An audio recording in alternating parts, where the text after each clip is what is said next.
So,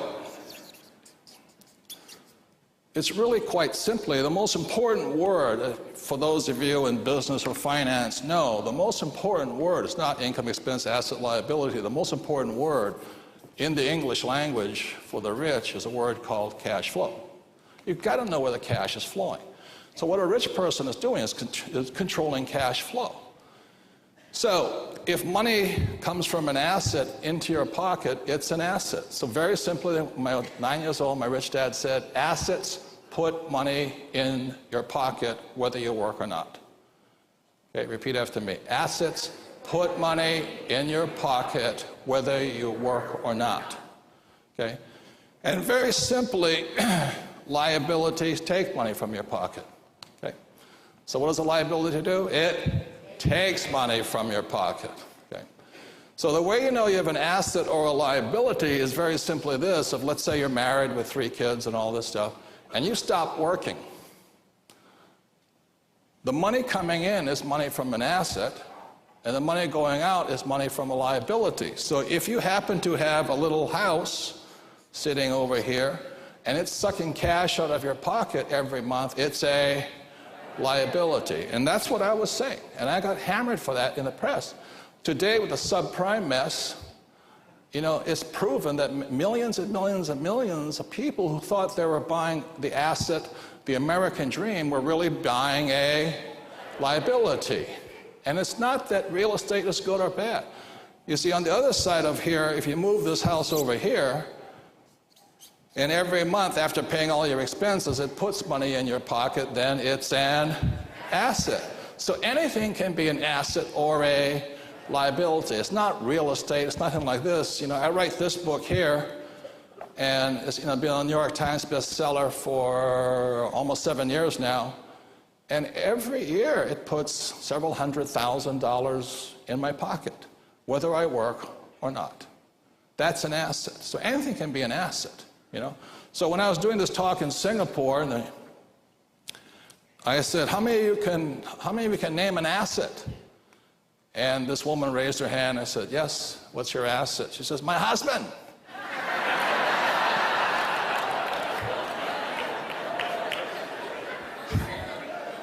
And I said, no, ma'am, I'm talking about an inanimate object. She says, well, he's inanimate. So just think of it this way. Assets, put money in your pocket. Liabilities, take money from your pocket. So this was the big difference between my poor dad and my rich dad. My poor dad was always telling me to get a high-paying job.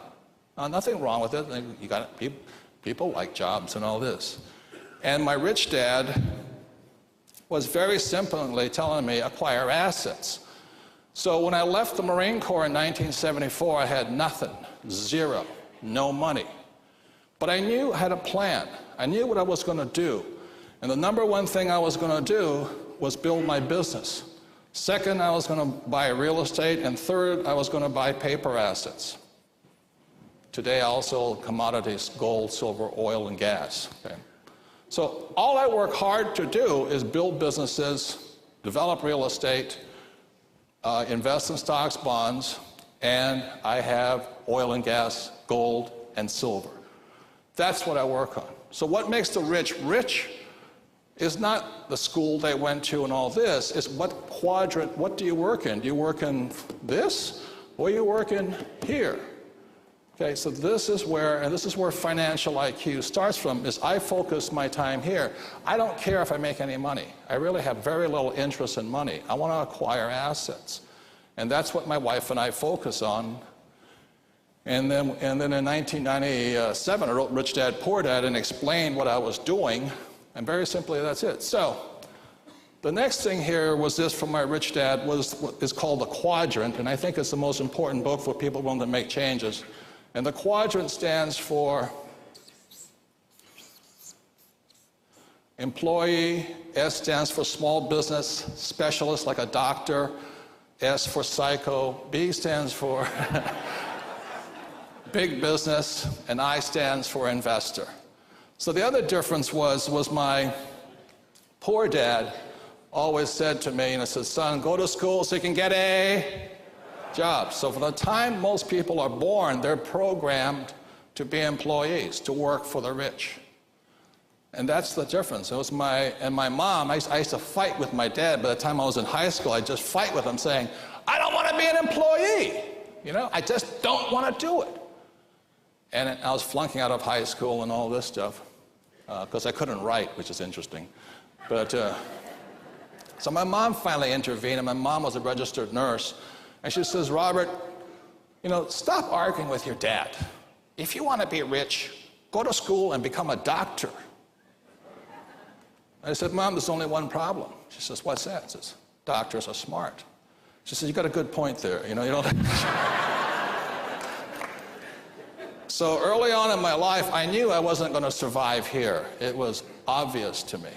So I've only had a job for 4 years, and that was with Xerox. I went to Xerox for the skills, an entrepreneurial skill, learn how to sell.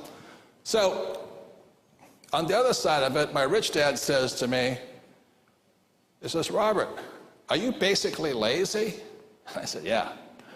And he says, are you incompetent? I said, yeah. And you're not very bright, are you? I said, no. He says, good, you'll do well in business here.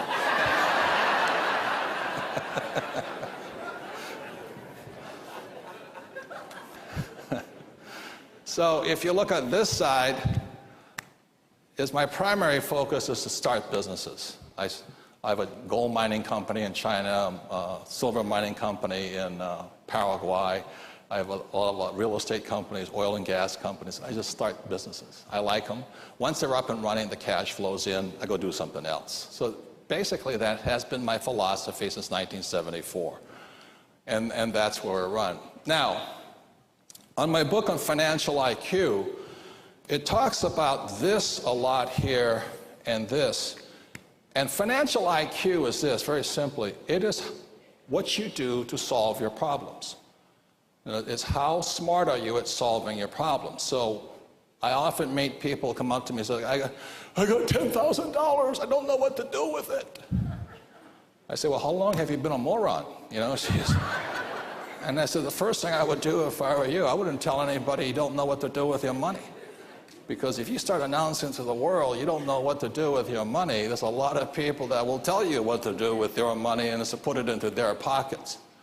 So the problem here is this. So financial IQ is just simply how you handle your financial problems.